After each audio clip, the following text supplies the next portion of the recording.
It's called energy terrorism. That's what experts are calling suspicious activity in the Straits of Hormuz, the main shipping route for oil from the Middle East. The big question, is Iran trying to shut it down? National security correspondent Caitlin Burke has that. We've recently seen a deadly drone attack on a commercial ship attributed to Iran, an attempted hijacking that Iran is believed to be responsible for, and suspicious communications coming from several other ships in the same region. It's a power play. They don't really fear retaliation from the United States. And what they're saying to us, quite bluntly, is that they are now very comfortable disrupting shipping through the strait. The Strait of Hormuz connects the Persian Gulf and the Gulf of Oman. It's a crucial shipping lane for oil coming out of the Middle East, and Iran no longer needs it, recently launching their own oil export terminal at Jask port. Jask is below the Strait of Hormuz. The Iranian regime invested a huge amount of resources and money in that port so that they can export oil from outside of the strait, from the Gulf of Oman rather than the Persian Gulf.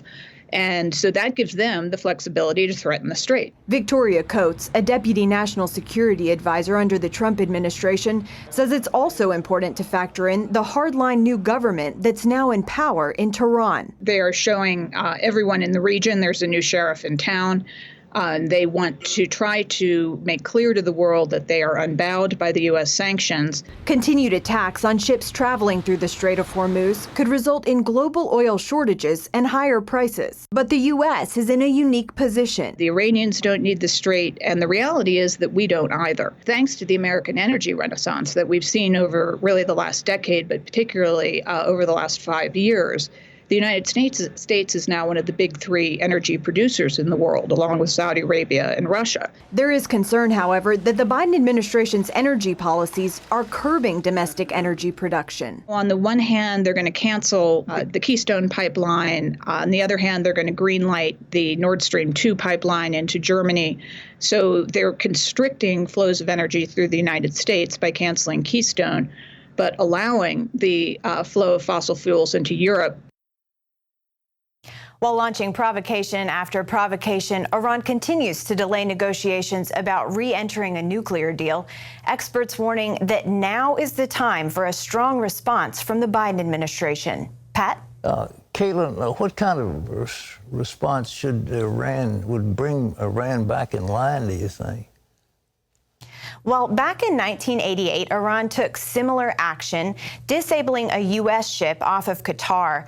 Then President Ronald Reagan responded by launching Operation Praying Mantis, which either destroyed or disabled half of the Iranian Navy. As you may remember, that really slowed them down. So experts are saying we need a strong approach like that to the provocations that we're seeing now. Why is now the ideal time for that kind of strong response?